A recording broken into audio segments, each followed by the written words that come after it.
அதில் வந்து எந்தெந்த தொழிலை வந்து இப்போ ஒன்றும் இல்லை, பேங்க் வேலை செய்யணும்னா அதில் குருவை பார்க்கணும், கட்டட வேலை செய்யணும்னா சுக்கிரனை பார்க்கணும், இரும்பு தொழில் செஞ்சால் சனியை பார்க்கணும். இப்படி அந்த கிரகங்களையும் நீங்கள் கொஞ்சம் சைடில் ஆட் பண்ணிகிட்டே வரணும்.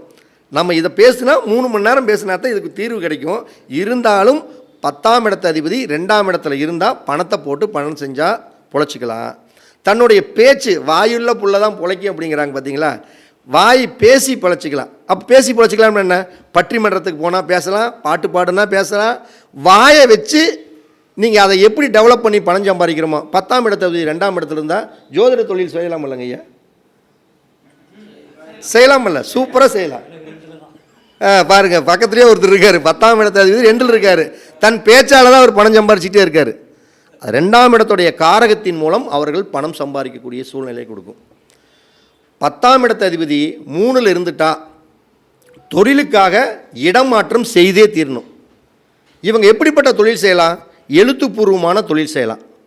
ஆடிட்டிங், கணக்கு வழக்கு, தகவல் தொடர்பு, கம்யூனிகேஷன் சார்ந்த தொழில், இது எல்லாமே சிறப்பான தொழிலாக இருக்கலாம்.